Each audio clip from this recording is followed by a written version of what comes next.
Yeah, it can hurt. It can hurt, babe, Can't hurt. to have that going on. Yes. Alana Jaylo. Yes. I went to bed last night. Uh-huh. We went to bed last night, and what was it, around midnight?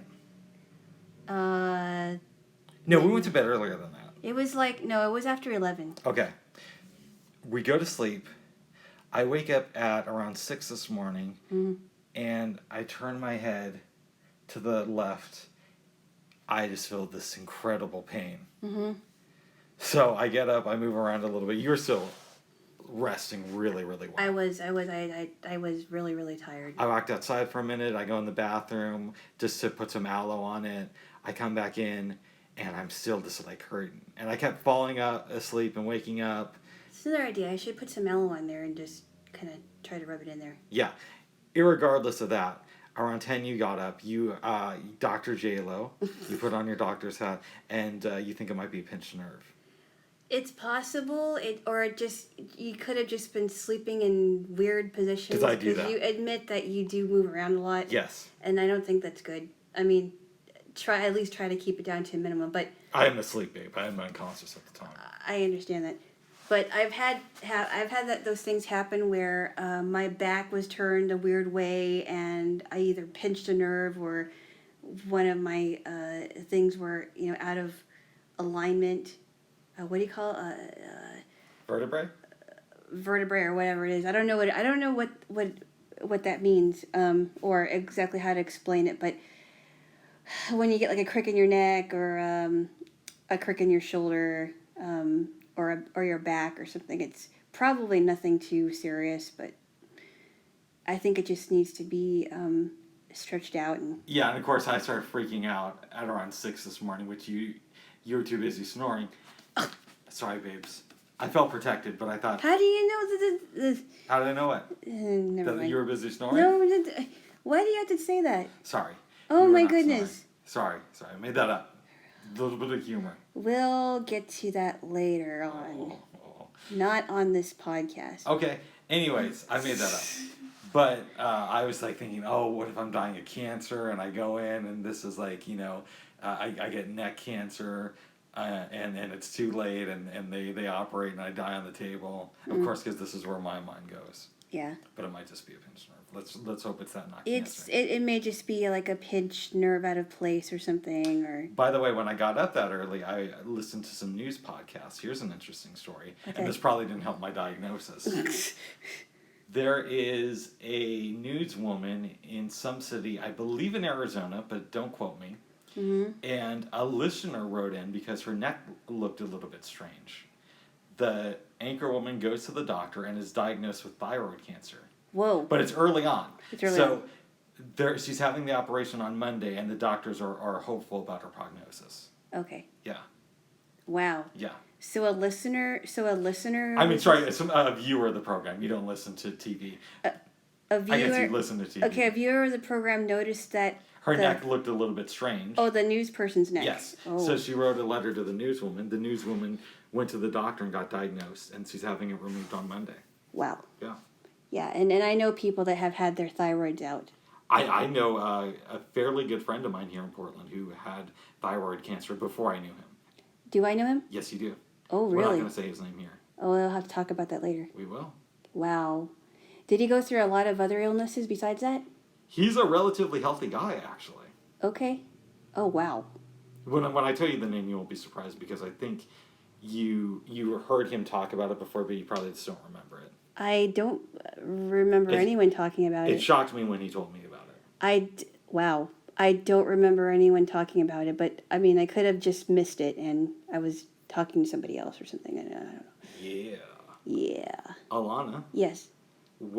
Yesterday, I showed you my favorite episode, two-parter, of Star Trek The Next Generation from Season 6, entitled Chain of Command. What are your thoughts? So I really liked the episode, but it was also very disturbing. I'll tell you why it's very disturbing. Go ahead. Do you want to give some background on the episode? So what I understand of this is that, who was the doctor? the lady doctor. Beverly Crusher. Beverly Crusher and Captain Picard was supposed to be going on a mission. With Worf. But there's a series of events that happened in between that. Commander Jellicoe. Captain Jellicoe. Captain Jellicoe. Well, he becomes the captain. Well, he's already captain of his own ship, but he's transferred over to the Enterprise. Transferred over to the Enterprise.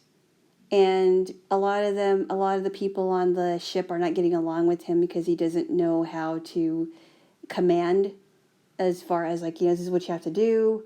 And they don't know how to fall in line because they're so used to Captain Picard, and Captain Picard is an excellent captain. And so in the midst of that, Jean-Luc Picard is kidnapped by a Cardassian because were they going to war with the Cardassians?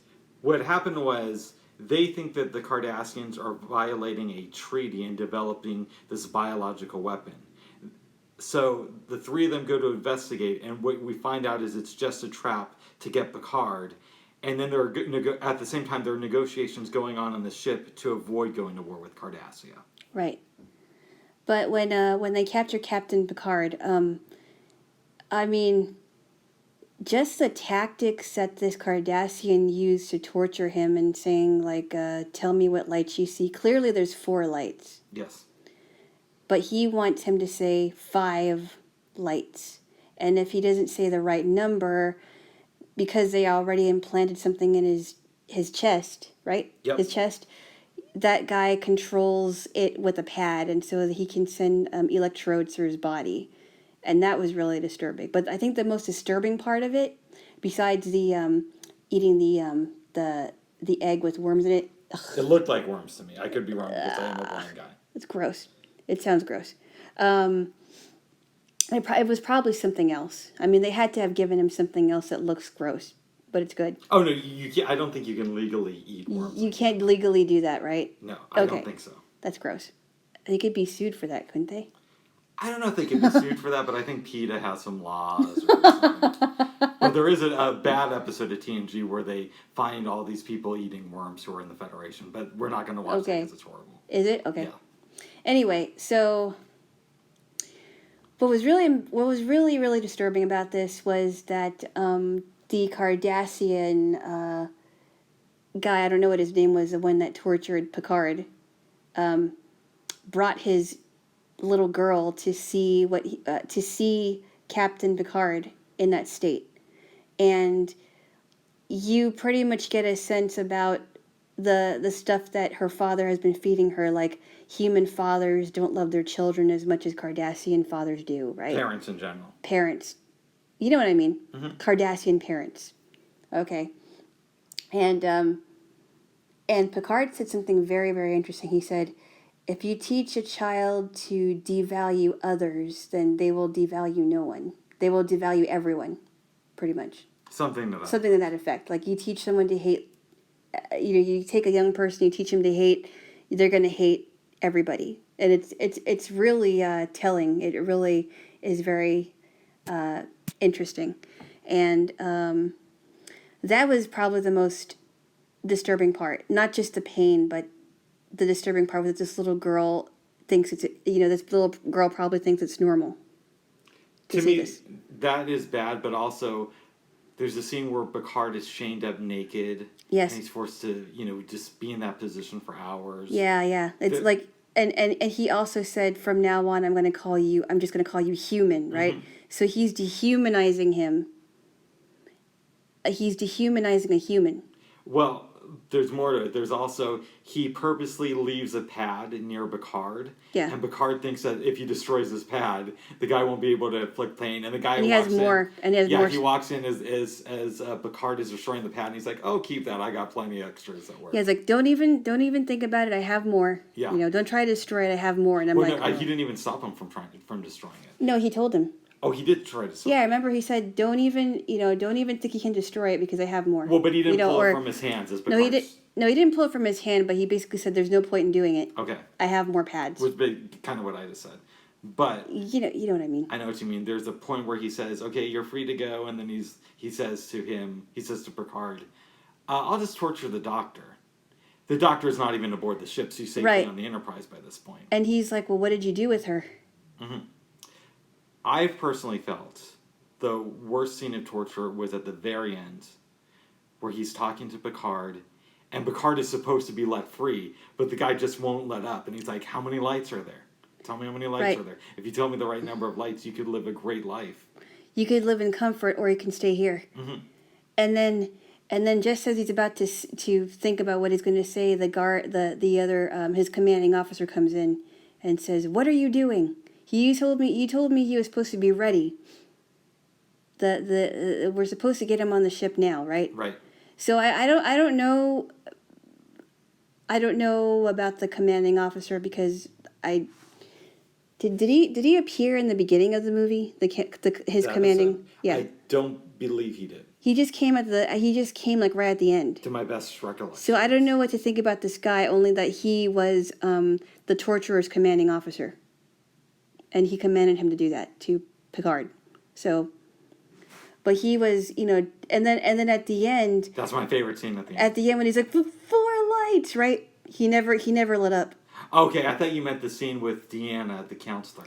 Well, yeah, you can get to that, and you can explain that one now after I just said that he never lit up even towards the end. He gets command of the Enterprise back. He goes to his office. Counselor follows him, and he starts talking about his experience. And he says, "I was about ready to break. I would have said there were 5 lights." And he says, "But what's even more disturbing is I believe there were 5 lights." Mm-hmm. Yep. That was incredible to me. I would imagine that happens in interrogation rooms when a person clearly didn't do something wrong, Mm-hmm. but they're interrogated so much that they would do anything to get out of it, and they would, and I've heard that's happened before, to people that have not done anything wrong, and they get it out of them. They get out of them a confession that they did it, even though they know they didn't do it. Of course. But for the ones that actually did do it, I would imagine that there are ways to find out that they actually did it.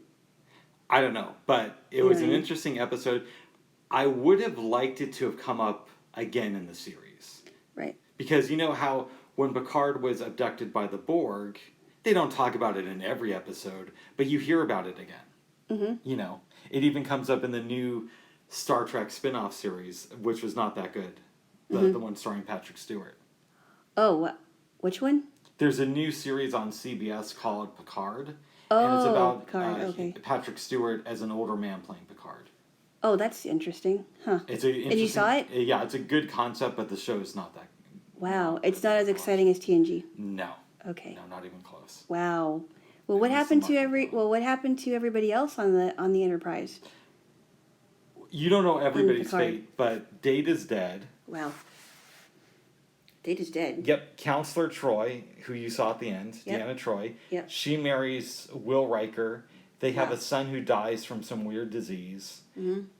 I believe he is in temporary. I believe he's retired.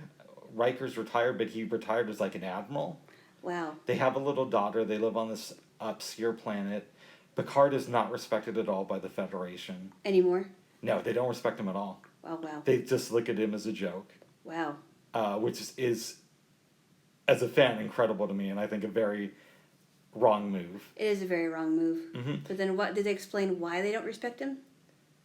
They do a piss poor job. Basically, they don't like that he stood up to the Romulans in an event, and I don't want to go too deep into it, even though I'm giving away the rest of the series. I don't believe they've mentioned any of the other characters so far, but they've only done 1 season. Okay. Yeah, and I'm not... You're not impressed? No. Okay. No. Stick with TNG, babe. All right. What did you think of Captain Jellicoe? I think in the beginning I wasn't sure what to think about him because I thought he was a jerk. I didn't know, I thought that he just was this big shot that wanted Picard's position. I didn't know what to think about him, honestly. I didn't know if I liked him or not. I didn't like him in the beginning for sure. I just didn't think he knew how to be a captain. That's so interesting to me because I this is how I just saw it like literally the first time yesterday. Right. But I look at the episode like I would have liked to have seen Jellicoe come back a few more times. Mm-hmm. Maybe not to take over the Enterprise, but to me he was well written. I like that he had a different approach than Picard. He was a bit of a tight ass, but he wasn't a villain. He's like a tyrant. Yeah. Yeah. I don't like tyrants. Oh. That's what I was thinking. I just thought he was a total tyrant. He was like a drill sergeant. Oh. And I don't like those kinds of people. And I didn't know what to think about him, honestly. I just didn't know if I liked him. I know that he had that conversation with Riker. And he's like, I don't like you. You don't know how to, you're not as good as, you're not as great a captain, and you don't know how to get people together, and, you don't know how to command, and so I was on the side of Riker, but they had to figure out how to work together. That's so interesting to me. I think I'm in the minority. I was on the side of Jellicoe. Wow. Yeah. Have you talked to people that felt differently than you did about Jellicoe? I think I'm the only one I know who feels that way.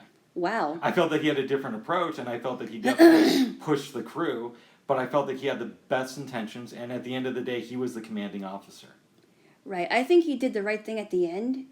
That's great, but then the way that he went about it, I didn't like the way he went about it. Even though eventually they figured out why he was doing it, and they were he wasn't aware of what was going on with Picard because they didn't know that he was tortured. No, they did know. Or they did know? Wait, how did they know? Because they showed the Cardassian who came on board for the negotiations, he showed a clip of them talking to Picard. Oh, I see. Okay. That I didn't know that. Okay, I must have missed that part. But, yeah, so I didn't like Jellicoe, but I did like that he eventually did the right thing, and... I should probably rephrase this. Yes. It's not that I agreed with the way he treated the crew, but I understood it and I respected it. Okay. Do you explain why you think he treated the crew that way? I mean, besides the different approach. Well, you got to understand, as little as we know about Jellicoe, he has experience with the Cardassians, right? He knows that they're ready to fight, and there's no room for pleasantries because you got to prepare for a possible war. And so you can't just afford to be nice to everybody on this new crew. You got to let them know that there's the name of the episode. There's a chain of command, and in this situation, he's the head of the chain. Right. I think that there are times, yes, you have to be firm and you have to be stern. You have to know how to rally the troops, so to speak, if you're on a crew like that. And you are right in that respect. That there are times where you have to do that. For them to know that you mean business. I do believe that most people would side with you. Yeah. But again, I mean, that was the first time I watched it. Maybe if I watched it a second time, it would be different. That's true. That was just my assumption or my observations going into it. Yes. If that makes any sense. Overall, though, you liked it, even though you thought it was disturbing. I did like it. It really makes you think. Knowing myself, and having now watched a little bit of TNG, do you understand why it's my favorite episode? Yes, I do. Even though, again, it was disturbing. Because it feels more like a DS9 episode in a lot of ways. You know what I mean? Yeah, because DS9 is just, I mean, there's so many good episodes in that show. Oh my God, it's incredible. And the cast is great, and they're funny, and there's depth to the characters, and the characters are just so well defined and refined. And you're right, I think it is like that. It was like that, actually. It really did. And there are a lot of TNG episodes that we already watched together. Yes, and there's some other good TNG episodes, but a lot more good DS9 stuff to come. Yes. In 2015, to switch topics a little bit. Oh, okay. I knew this girl. This was before the days of Alana Jaylo. Yeah. And I asked her on a date. I saw her at an event speaking We had one conversation before. Very excited. We go out on a date, and this girl is completely out of her head. Oh, wait, I think I know what you're talking about. You know where I'm going with this? Yes, I do. Okay. Yes, I do. In fact, I believe... Let me tell the story, babe. I believe that I know who you're talking about, but go on. Yes. Let me vamp a little bit. Yes. Vamp a little bit. So, within 10 minutes of arriving from the date, I knew that this lady had some issues. Yeah. She texted me afterwards. I never got back to her, and I felt very grateful. Mm-hmm. A few years later, I met Alona. I met Alona. Oh, my goodness. I met Alana. Oh, no, Alana. no. Thank you. I met Alana. We started hanging out. And one day we're talking on the phone, we're talking about different people in the blind community. And we believe we know the same person. Mm-hmm. The one who I went out on the date with was also a very good friend of Alana. We run into this girl. This happened to be last December. Yeah, last December. About a week ago, we're deciding what movies to watch this weekend. And you said, we should do another animated night, okay? Yes. And I said, well, what's a good animated movie to watch? She said, so-and-so really like The Hunchback of Notre Dame, okay? And we both have never seen it. Yes, it was the girl who I had gone out on the date with was a big fan of The Hunchback of Notre Dame. And I didn't find this out until a mutual friend of ours told me years ago that she named her rabbits after two of the characters, and I'm like, oh, okay. I haven't seen the movie, and I heard a lot about it. And this girl, by the way, is the same woman who thinks that Nirvana is a nice upbeat band. we actually don't know that. We don't know. If you think that Nirvana is an upbeat band, then there's something really wrong with you. Right. Yeah. Tell me your thoughts on the movie. Okay, I did like it. I thought it was good, but it wasn't great. And I'll tell you why it wasn't great. And I think you would agree with me, is that you don't know a lot about what happens with Quasimodo. Quasimodo being the hunchback. And he was a hunchback since he was a baby. He doesn't... it doesn't seem like, he's like... takes a position of a friend that will help anyone that he is friends with, right? And he's a noble guy. He realizes that his master was lying to him the whole time, right? But he still isn't. You're rooting for this guy. You're rooting for this hero, but he doesn't get what he wants. Assuming. And then you have the other two characters, Esmeralda, and Phoebus, who was a captain, correct? Yes. I believe his rank was a captain, voiced by Kevin Kline, and Demi Moore is like one of the few women of color in this movie. Well, actually, and she isn't really a woman of color in real life, which is really funny. Yeah, yes. I didn't even know about that. Mm-hmm. But she's supposed to be a gypsy woman, and I guess gypsies are supposed to be darker. I guess. At least in Paris, I don't know. Well, at least according to Disney. According to Disney, yeah.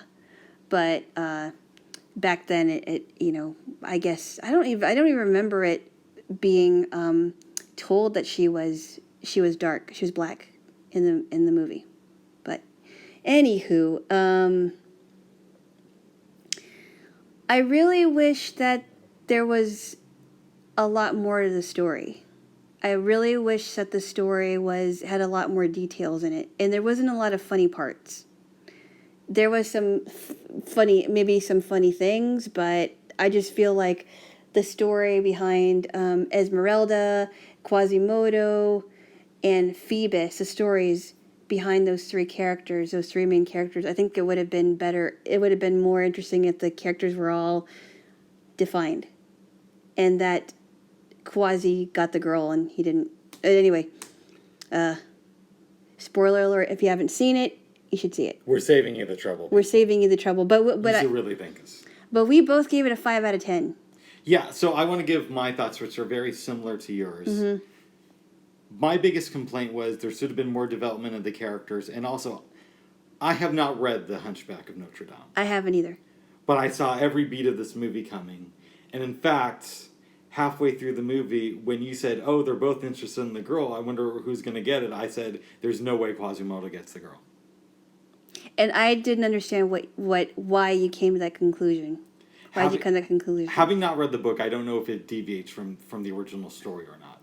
So I'm sure people are pulling their hair out at this. But typically in movies, when you have a character who, with a disability, one, they're always played by a non-disabled actor. Right. There's two rules of cinema when you have a character with a disability.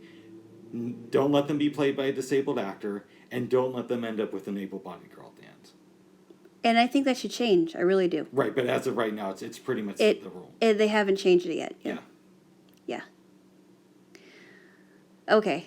And I thought, you might be onto something, and I think things should change, and it's already 2020, and I think, after 24 years, because that movie came out in 96, I would think that it would change somewhat in the, having people with disabilities in movies. Well, there has been, like, some blind and deaf actors and actresses, I believe. Very few and far between. Though. And they rarely get the role. So let's address the second rule first. The only time and the exceptions, the only time I can think of a disabled character getting the girl in a movie is a film Pumpkin, which you have not seen. No, but I've been hearing about it a lot from you, and it sounds like a really good movie. It's a great film. In that particular case, however, the character is played by an able-bodied actor. Mm-hmm. They typically don't like casting disabled actors in disabled roles, with very few exceptions. Yeah, with very few exceptions, right. And Pumpkin is also a low-budget film, too. Like, I don't think you would ever see a mainstream Hollywood film with a disabled person playing the main role of a disabled character who ends up with an able-bodied girl at the end. Mm-hmm. Like, there's that movie, My Blind Brother. Is it called that? It is. Okay. And, of course, there's a blind brother who starts dating this girl, and his sighted brother ends up with the girl at the end of the movie. Oh, jeez. Yeah. Really? Mm-hmm. Was that an independent film? I believe it was, because I didn't hear about it when it was in the theater. I had a friend tell me about it afterwards. Really? And now, so, okay. In fairness, the sighted brother had hooked up with the girl before the blind brother met her. Okay. But they were in a relationship. It goes... It's like the movie, The Fundamentals of Caring, I believe it's called. Uh-huh. Disabled character is attracted to a girl, and the disabled character is played by an able-bodied actor, and the disabled character does not get the girl at the end. Wow. Yeah. Huh. I wonder if that's really the reason why, because I think it's absolutely the. I don't think. Do you think that there's a bigger reason behind it? No, I think that's absolutely the reason why they do it. Now, I don't think it's a conscious thing. I don't think a writer sets down to write a film about a person with a disability. Would like purposely do that. Yeah, and they're like, no, he can't get the girl. Right. We can't have that happen. It just happens that they write the story that way. Yes, and those are the films that get produced. Wow. I'd love to hear an example where it doesn't go that way. Well, I've seen a couple of sitcoms with, of course, able-bodied women playing blind women, but they end up with the guy. Tell me. Okay, so let me think.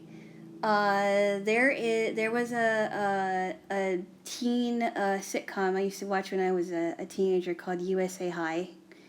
And it was about these kids that would travel from all different countries to go to this place in this boarding school in Paris. I think it was in Paris. And the headmaster is British, and there's a lot of American students, and there's a lot of like people from Germany and things of that sort. Well, there's a guy named Jackson who sees this girl, and this is like in 1998 or so, like close to 2000. And there's this girl named Catherine, and she's listening to some earphones. When we had cassette tapes. Actually, cassette tapes. I heard cassette tapes are making a comeback, but I don't know. There's supposedly, well, you might have heard that from me because a couple weeks ago I went down the rabbit hole of using cassette tapes as storage devices. Right. But we don't have to go into that now because that's a whole different discussion. Yeah, and I did enjoy cassette tapes when I used them more. Yes. But anyway, back to the story though. Back to the story. So he sees this girl Catherine, and she is listening to like a book on tape or something, and she's like, "Oh, hi, my name is Catherine," and he realizes that she's blind and he doesn't know how to be around her, and it was it was like a 2-part episode. And they end up together at the end? So they end up together in the first episode. In the second episode, she finds out that she has gotten accepted to the Chicago School for the Blind. Yeah, and you just proved my point, babe. What? They didn't end up together at the end. Well, I mean, they ended up... okay, so they... Maybe I should rephrase it. They did end up together for a time, and then she had to leave. No, but what I'm saying is Hollywood will never... I'm using never as an effect, right? Because I'm sure next thing we know, there's going to be something that contradicts this. But I'm using... So that word is for dramatic effect. But they were only... What I'm saying is that they were together, but they were only together for a season. They weren't together for a season. They were together for an episode. You just said that. What? Okay. In the show world, it was for a season. Let me pontificate for a second. I already know what you're going to say. Right, but it bears repeating. Because I don't think it is fully... And maybe that wasn't the best example, but... really not. But I'm trying here.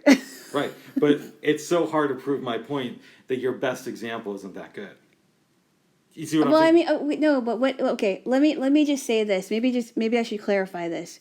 She may not have been together with him forever, because in the sitcom world, it's very different. She was with him for a time.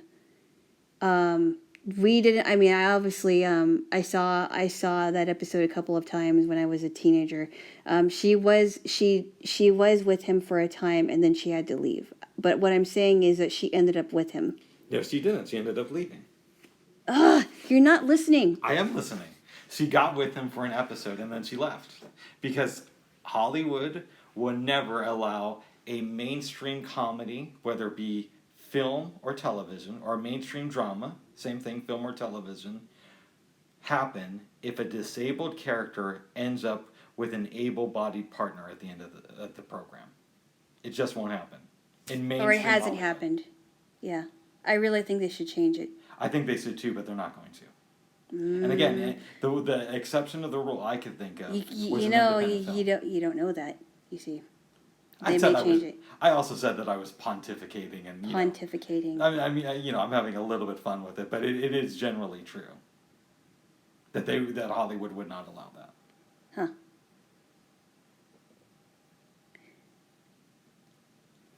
And then there was an awkward silence. I forgot what sitcom it was.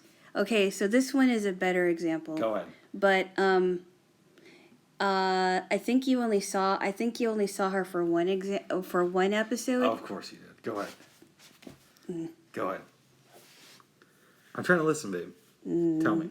Do you want me to just tell you later? No, tell me now, because this is interesting. I forgot if it was like Saved by the Bell or if it was the Is new that class. mime episode? What mime episode? Where he takes this blind chick to go see a mime? What? Because I think I might have seen this episode. One of the characters is online dating, and he gets his printout of this girl on the campus. I think it was like the college years of Saved by the Bell. This is around 95? It was either the college years or I think it was Saved by the Bell, the new class. Okay. And he meets the girl, and he takes her out to see a mime. It's possible that may have been it. That's a really, really stupid idea for a date with a blind girl. Don't take her to see a mime. But he didn't think that she was blind because she was so hot. Yeah. And then you never see her again. I don't remember, but I remember it was an episode where he had like some misconceptions about blind people, and Yes. I think they were. I think they may have gone on a couple of dates, and at the end of the show, she's like, Now, where is that rose that you wanted to give me? and it was implied that they ended up together at the end of the episode, but I'm not sure which one it was. Do you ever see the male character again? I think I did. Now, was he dating her when you saw him again? I don't remember because it's been so long. Of course you don't, because he wasn't. I love you, babe, but let's keep it real. Oh my goodness, you're impossible. I imagine it's frustrating to date somebody like, please don't take away. For recording. It's gotta be hard. Hold on, let me talk. You're not always right all the time. No, but it's gotta be hard dating somebody who's so correct. all right, let's focus on this, babe, and not focus on how sad your life is because you're dating somebody as intelligent as me. Whatevs.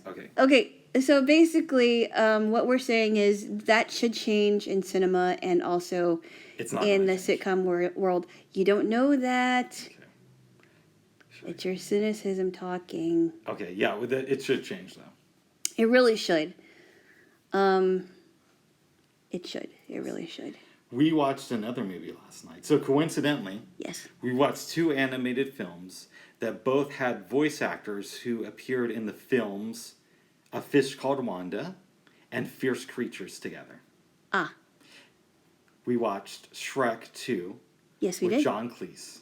And Julie Andrews. Right. But John Cleese and Kevin Kline, who was in... Oh, I didn't realize that he was in Fierce Creatures, right? Was it A Fish Called Wanda or Fierce Creatures? They were both in A Fish Called Wanda, and then Fierce Creatures wasn't really a sequel, but it was kind of like spiritual continuation because it had most of the cast members from A Fish Called Wanda. Okay. Yeah. And both of which I have not seen. Fierce Creatures is not bad. Yeah. But A Fish Called Wanda is a classic. Ah.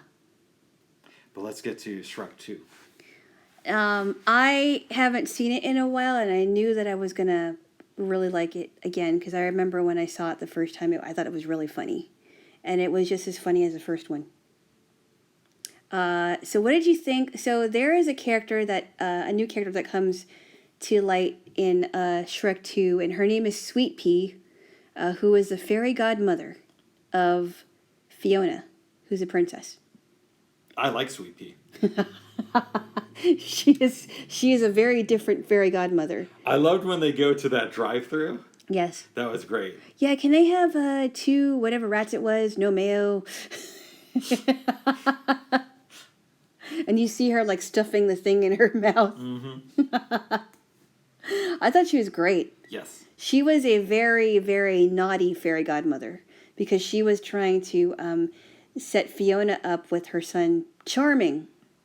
Prince Charming, to be exact. It's a very enjoyable film. It was funny. It was very funny. And there were some funny things at the end. I wouldn't say that it's better than the first one, but it's probably equal. I think it's equal. Mm-hmm. Yeah, the first one was really good. I think the second one is good. I don't remember seeing Shrek 3, though. Yes. I believe there's a Shrek 3. The film led me to coming up with a great baby name for a girl. What would that be? Rathead. Rathead Jones, to be exact. Yeah, like that would be like the ghetto girl down the street, right? Well, it could be anybody. The ghetto girl down the street. You don't think you could have a model named Rathead Jones? Oh, no. And rats are like one of the most disgusting rodents ever. Ever. Apparently, you're bad with some things, and I'm bad with coming up with names. I'm bad with some things? Well, and I'm bad with other things, including coming up with names, because you don't like the name Rathead Jones. No, it's horrible. Uh-oh.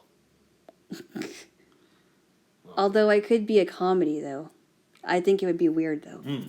She would have to, I mean, do you think it would be funny if she looked like, I don't know, like a really good-looking model type girl? I think it's funny if both of her parents are like stoners and they're like stoned at the hospital when she's born, and they're just like, let's name her Rathead Jones. And then like 20 years later, she's a supermodel who's like super conservative and doesn't talk to her parents. But through an odd series of events, she comes home, there's a family reunion, and she has this tearful reunion with them. A heart-warming family movie. I don't know. Rathead Jones. Jeez. It could work. Well, what would she look like, though? Explain how this girl would look like. Blonde hair, blue eyes, 5'10", 125 pounds. That's really skinny. She's a model, babe. For a 5'10" person. She's a model, babe. 127 pounds. Like a supermodel? Yes, she's like a supermodel. 127 pounds, 5'10". And she just goes around doing stuff. And when you first see her, she's campaigning for Donald Trump because she's like on the opposite ways because her parents are hippie stoners. She's super conservative. And then she gets the phone call that her grandmother died, and so they're having a funeral. I'm putting this together as we're talking. Mm-hmm. So she goes back for the funeral. We see her relationship with her cousins, and then we see her dad walk in the room.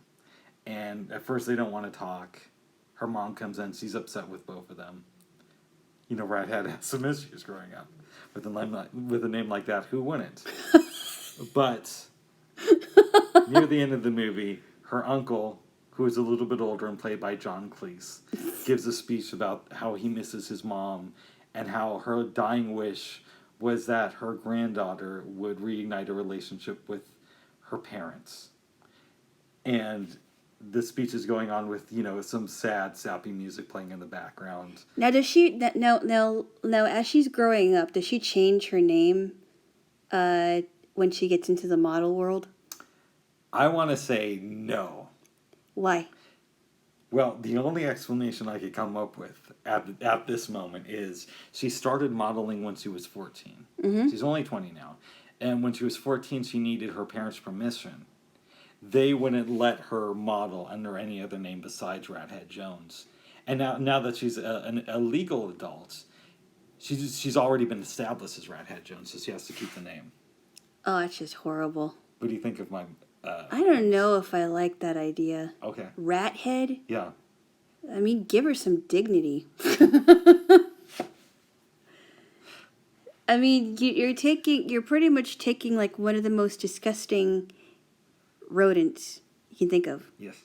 And giving her the name of that rodent. Well, that's what I would do if I was writing a comedy, a family film. Now, Now, I've never seen this movie, and I don't want to see it because I heard it's pretty heavy. Go ahead. It's called Precious.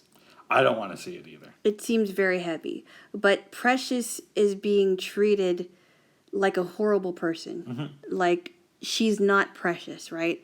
It's kind of like it's a total opposite. Her name is Clarice Precious Jones, right? Yes. But they call her Precious. But she's not treated like she's precious.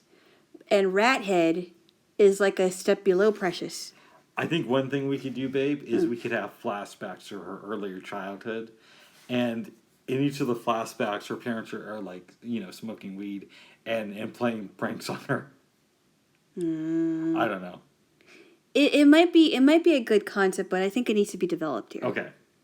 They're not all winners, and I'm just coming out of this at the top of my head, too, so keep that in mind. Yeah, we have been talking about ideas of scripts to write together. Yes.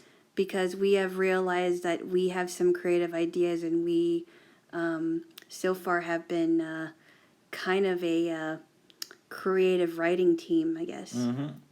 And I myself, in past relationships, have never done that with anybody. I've never written anything with anyone. I've never come up with ideas for scripts. I've never done a podcast. So this is like a totally different territory for me within the last 2 years. Almost 2 years now. Very good. Yeah. And I think it's really good. Should we go over the conversation we had before we started recording today about creativity? Sure, yeah. You want to start? Why don't you start, and then I can, and then you can kind of start me off, I guess. Alana had just exited the shower. We don't have to talk about that, please. With clothes on. She was very wet. So were the clothes. Oh my goodness. Do we have to talk about that? Sorry, no. In case your father is listening. I don't think he would be listening because I wouldn't tell him about this. Okay. Yeah. That makes me feel great. Well, I have to explain something here. That there are some private things in our episodes that my father doesn't need to know about. Okay. And my family doesn't need to know about. In case he discovers this podcast somehow. Yeah. Alana may have been naked in the shower, but she put clothes on before leaving the bathroom. So she leaves the bathroom, and she says to me, "So you have some issues with OCD, right?" And I said, "Yeah." And she's like, "Well, what's a way that that's affected you?" I tell her that when I was younger, there were periods of my life to where I would be writing a poem, and I would sometimes spend hours debating what word I should use next. And it would really get inside my head. She says, "Well, that's not healthy. Do you do that now?" And I basically told her that I've changed a little bit. I'm not perfect with it, but the way I look at creativity, whether it comes out through poetry, a script, a podcast, or what have you, is that my goal now isn't for perfection. My goal now is for something that I can live with that's really good. Because if I go for perfection, I'm never going to release my art because it just won't live up to my standards. And if I change my goal to being, let's release something that's really good, that I can still be proud of, chances are that the people who had experienced the art won't know how it fails in comparison to what it could have been had I spent the next 20 years working on it. Yes. Is that a good summation of what I said? Right. And when I was thinking about that, I was thinking about the previous one of the previous podcasts that we did about how I was struggling with performing and not performing, and the degree that I was working for, the specific degree that I was working for towards. Because you went to school to be a flutist. I was initially wanting to get a performance degree, and that's a lot of work. Mm-hmm. And that wasn't just so you could spend extra time at band camp. No. Keep going. Band camp has nothing to do with it. But what I realized at the end of that, and I went through like an emotional week before graduation. I couldn't tell you when it was, but realizing that I was working towards a degree that, even sighted people have been like, this is too much. And I know this because I had a friend in college who was wanting to get a vocal music degree, a vocal performance degree, and she realized, this is too much. This is a lot of work. And I should have taken a clue from her that I don't have to get a specific degree to be happy with my performance journey. But you do still have 2 music degrees. Sort of. I have a degree in general music, but I have a professional music certificate, which is kind of like a degree, but I guess you can use it for other things. You can use it for editing in a recording studio, which I haven't done before. I could even use it for teaching private lessons if I wanted to. And you have done a little bit of that. A little bit. Very little. Here and there. But anyway, that's besides my point. And I was thinking about the deeper, what I really think about perfection, because I've met people that are way, my former flute teacher was a perfectionist. If she's listening, that's what I really think. She was a perfectionist. If she's listening, imagine a middle finger going up right now. No, not that. No, I'm not that. No, not that. But I really thought she was. And I didn't think it was healthy, and I still don't think it's healthy. But I realized, thinking about,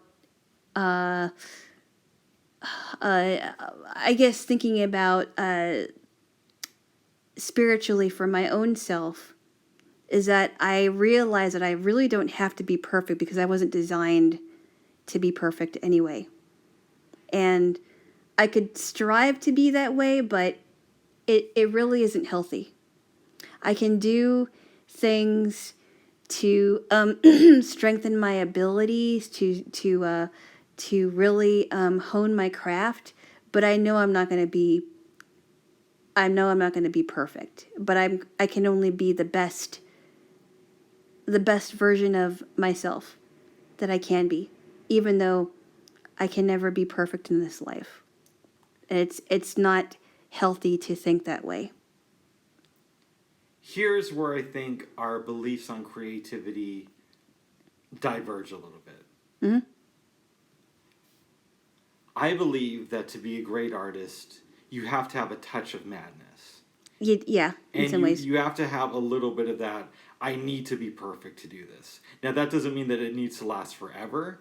And I think if it does last a long time, it's very detrimental to your health because you lose a ton of sleep pursuing art. Yeah. But I do think that at least at the beginning, you need some of that in your system. Well, I found out very, very quickly as I was going through my music program in Seattle that I felt like I had to work twice as hard because, as I mentioned in another podcast, I was literally the only blind student in the program, so I felt like I had to really, really show my stuff. And I had to do whatever I could to do that. And it was tough. It really was. I don't know that my sighted peers and friends knew what I was going through because it was hard to explain. And luckily, I had professors that were very compassionate, and they knew, that I was, that I had some struggles, but they were still very proud of me, and they just, We should also say that when you were going through school, you were also going through cancer at the same time. Yes, I was. And they were very, very supportive and very, one of my professors sent me a really nice Christmas card and, wishing that, telling me that we really want you to come back. And I thought that really said a lot about the program. And I just felt so blessed to be in that program because I don't know that a lot of professors would do that. And she did. And I thought it said a lot to me. It meant a lot to me, and that the people in the program were really, really thinking about me. And and it was a tight knit community in that program. It felt like, and they really, really cared about their students, and they really wanted their students to do well. And I just felt like I really felt at home when I came back to see them because I was really, really missing my teachers and my friends, and I really want to get back to business. And that really helped me along with my recovering. But it was tough. It really was, and they understood it, and that really helped me to really think about, well, what is perfection, and how do I really feel about performing? And I almost burnt myself out towards the end of my time there. Yeah. But I realized that, it's not healthy. And I was just going, and realizing, well, I can only strive to have perfection and to be perfect, but I'm not, in this life, I'm not going to be that.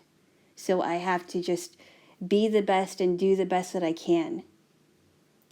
And try to be happy with what I've done and to improve myself along the way.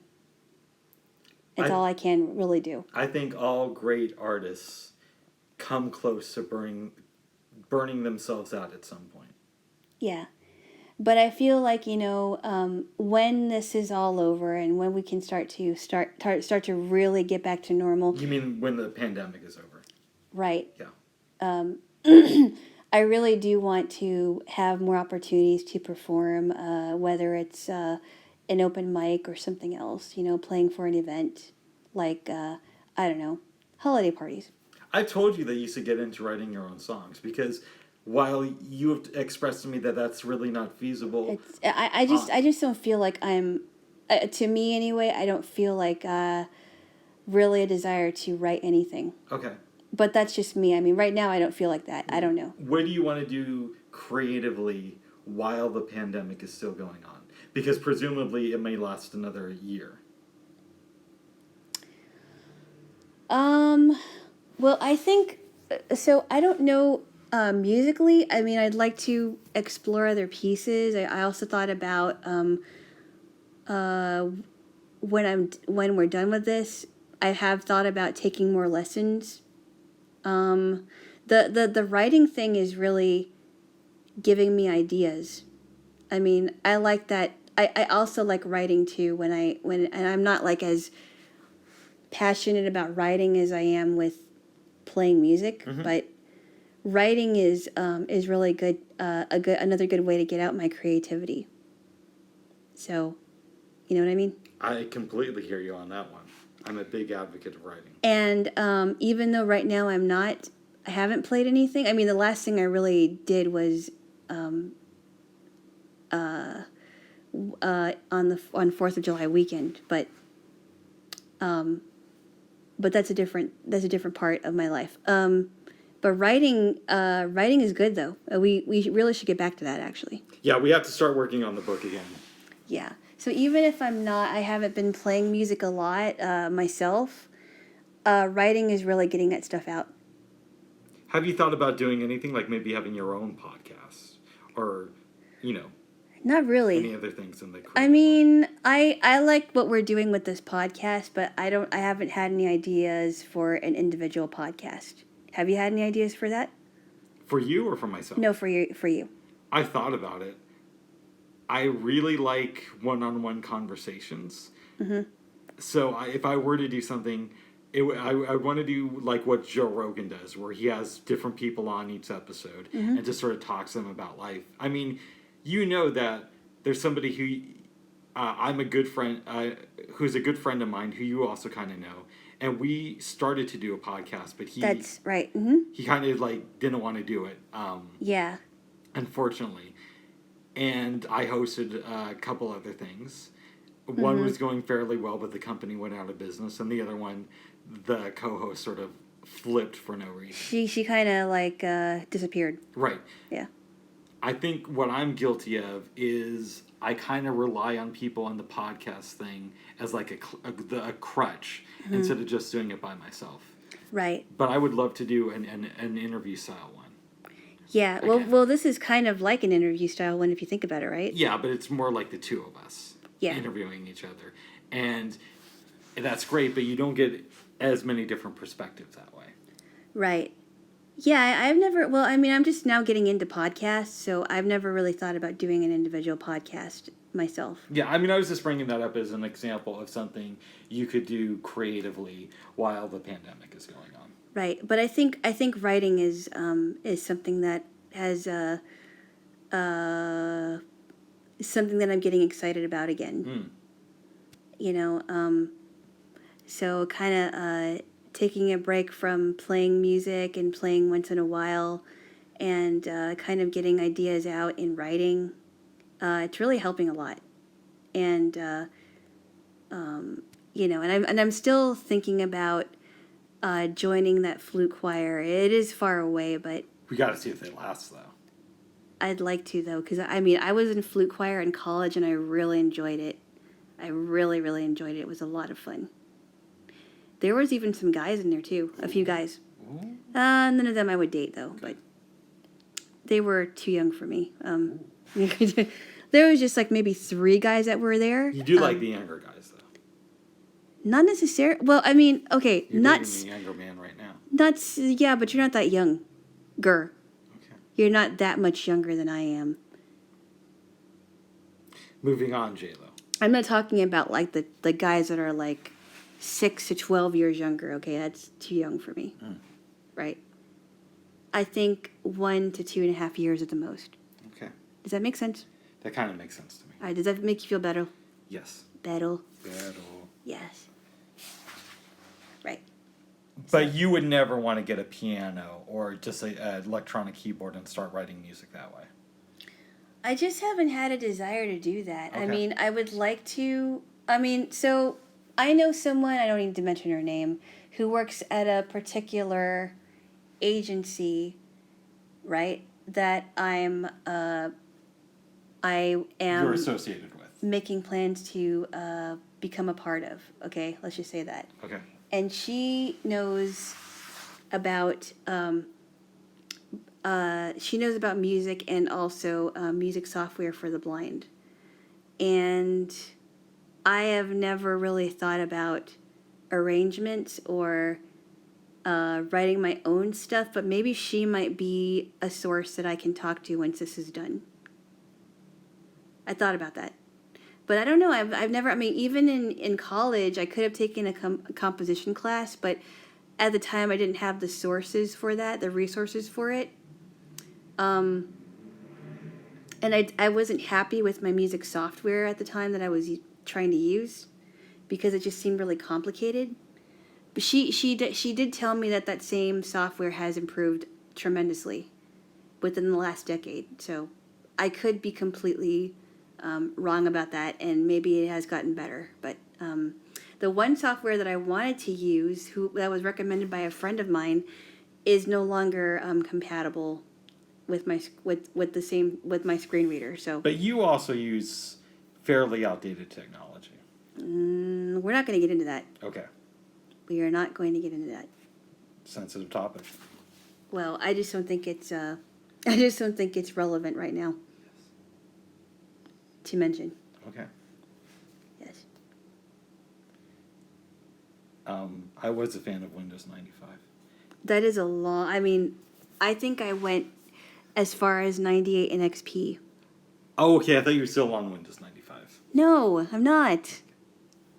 No. Moving on, Jaylo. No, but I'm ready to upgrade to Windows 10 and be a part of the program. Very good. Not Windows 95. That's really outdated. Yes. Well, that's okay though. I talked to someone whose JAWS was really outdated. So I think it was like 7 or 9 or something. It was really, really old. I'm like, wow, really? That's really old. Yeah. do you feel like we've covered creativity in a good way here? Yes. Good. Yes. Do you have anything more to add to the creativity subject? Well, there's a few things I would recommend to you, and I've told you this in private. I think if you did morning pages, which is an exercise that I know you're tired of hearing me talk about this, but it's something that Julia Cameron, who wrote The Artist's Way, really strongly recommends doing, where you wake up and you write 3 pages a day as soon as you get out of bed. Every single day. I think if you did that, combined with a little bit of meditation, you might see some interesting results. It just sounds so new agey. It does, but it works. Well, I was thinking about doing that too, but in a different way. I have to journal. I told you about my way of journaling a long time ago, and Yes. I don't need to go into details, but I need to do that too because I haven't been reading in the morning like I should be since I moved, and I need to get back into it. And a lot of that, there's a lot of things in my reading that can be inspiration for music. Okay. Like, for example, the Psalms. It has been put to music before. I love the Psalms. What are they again? Wait a minute, you never met... Have you read the Book of Psalms? I'm joking, babe. Are you? Yes. Okay. I do love you, though. Uh-huh. Well, let me give you an example of a psalm that I really like. Okay, you like the Bible. Go ahead. Oh, stop. Go ahead. Don't tickle me, dude. Pot shots again. What ifs? So, the Psalms are initially a book of poetry. There are Psalms of praise. There are Psalms of lamentations. When David is crying out to God, and one of my favorite Psalms is the last psalm in the book, and it's a Psalm 150, and that's how it's been called the music psalm, and it really speaks to me. I really love that psalm. It's one of my favorite ones. I recommend that you read it. Maybe I will, Jaylo. I could even read it to you. Uh-oh. Yeah. Just as long as your buddy who recommended The Hunchback is not a fan as well. What? Just as long as she doesn't recommend it, I'll check it out. I don't even know if she's read. I don't even know if she's read the whole book. Oh, good. And well, we don't need to go into that one. No. But no, it's a beautiful book. It's beautiful poetry, and there's so many psalms I like. Psalm 34, Psalm 23, which has been quoted a lot by people and actually put to song. There's a lot. It's one of my favorite books. Very cool.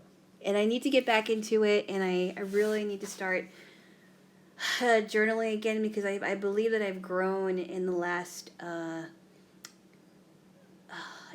10 years or 12 years. You've been journaling in that long. Well, I have to. I actually do not remember the last time I journaled. Okay. It's been that long. It really has. I'm a big fan of journaling.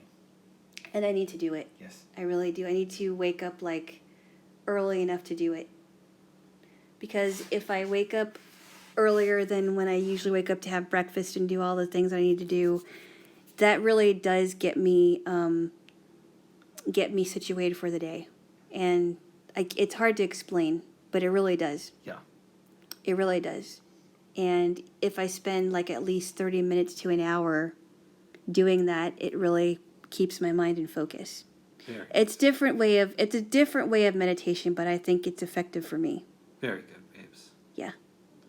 I think we've covered a lot today. Is there anything else you wanted to discuss?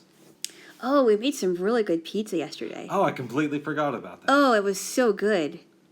It was really good. I especially loved your garlic sauce. Thank you. And I did help with the garlic sauce. I did a lot of chopping.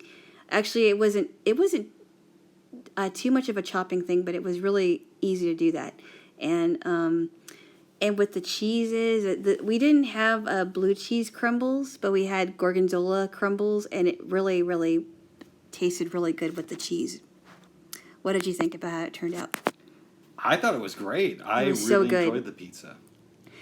And I said this to you yesterday that your crust was like one of the best crusts I've had that you've done.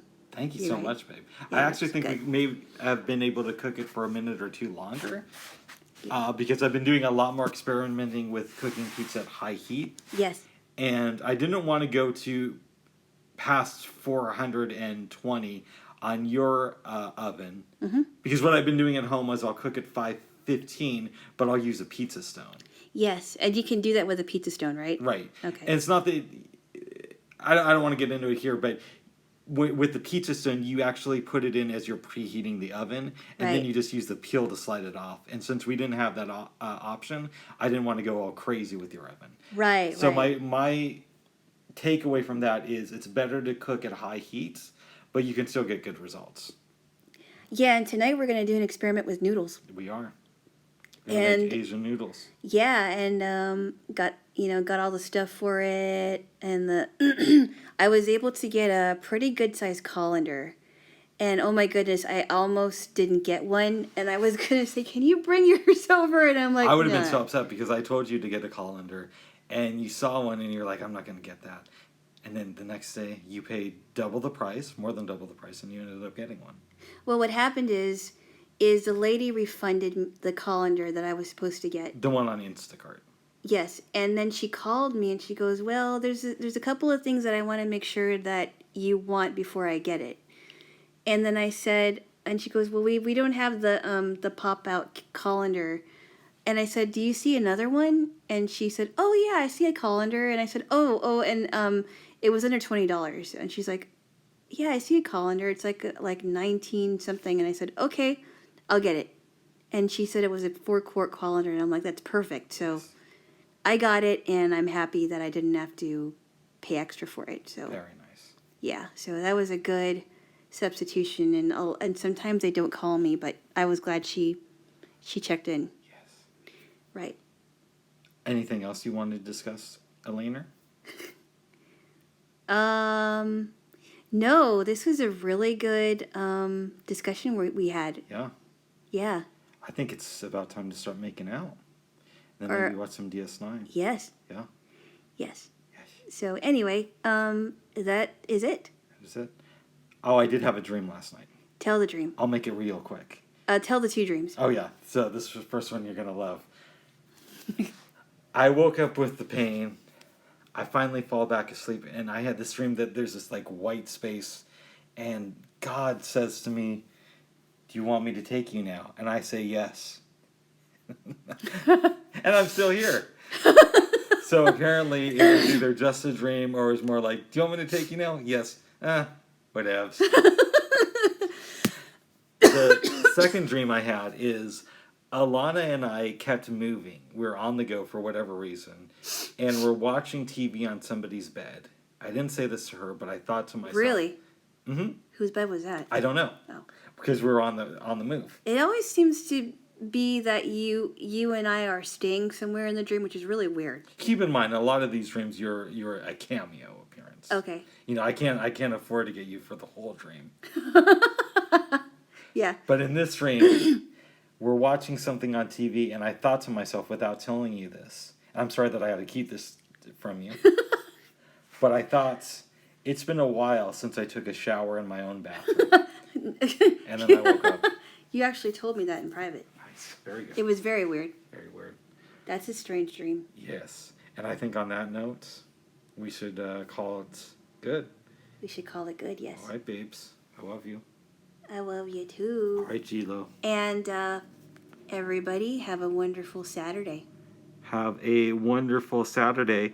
And, yeah. Yes. Bye-bye for now. Until next time. Until next time.